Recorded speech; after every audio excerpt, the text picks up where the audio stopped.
Magkakaroon pa nga ang Golden State Warriors ng rematch laban sa Los Angeles Clippers sa play-in tournament, pero this time ang kanilang kampanya na ang nakataya since sa kanilang sunod na paghaharap, isang do or die game. Ibig sabihin kung sinong matatalo, ma-eliminate na. Yes mga idol, magbabakasyon na ang team na matatalo sa pagitan ng Clippers at Warriors. At dahil hawak ng Clippers ang home court advantage, sila ang liyamado. Ilang beses na rin naman tinalo ng Clippers ang Golden State. Pero ayon sa naging pahayag ni Stephen Curry, alam niya na magiging mahirap ang game na ito. Ngunit hindi kagaya ng mga nakalipas na laban, mas magiging seryoso ang kanilang team. Mag-all out nga daw dito si Stephen Curry at ilalabas niya ang kanyang tunay na talento. Kinausap na rin naman ito si Coach Steve Kerr na kung pupwede palakahin ang kanyang playing time sa kanilang rematch sa susunod na araw kontra sa Clippers upang magkaroon sila ng panibagong tsansang makapasok sa NBA playoffs.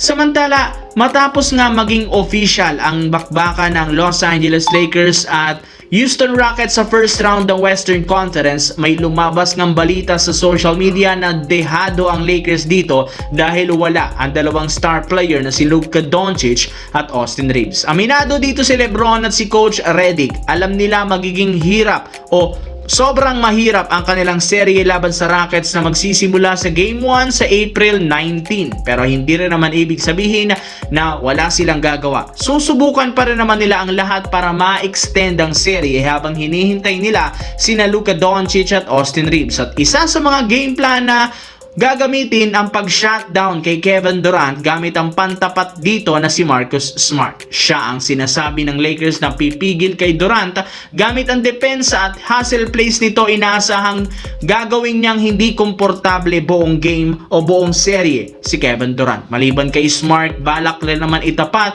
si Jake LaRavia na siyang kapalitan nito sa rotation. Samantala, may pagkakataon na nga sana ang San Antonio Spurs na harapin na lang ang isa sa Denver Nuggets at OKC Thunder sa Western Conference Finals kung sakaling naipanalo nila kanina ang laro sa Denver. Ngunit sa kasamaang palad dahil sa hindi inaasahang pagkatalo ng kanilang team, magka-bracket nga sila ng Nuggets at posibleng magkatapat sa second round ng playoffs. Malaki ang posibilidad na makalaban nila ang Denver Nuggets sa second round at ang OKC naman sa West Finals. Kaya literal sobrang hirap ng road to championship ngayon ng Spurs. Pero sa kabila niyan, mismong si Victor Wembanyama ang nagsabi na kung gusto nga talaga nilang magkampiyon, kailangan nga nilang talunin kahit sino man ang kanilang makatapat sa playoffs. Inamin ito sa media, handa na siyang sumabak sa kanyang unang appearance sa playoffs. Alam niya na hindi ito magiging madali since ibang pressure at pisikalidad ang pagdating sa postseason. Kaya kailangan niyang panatilihin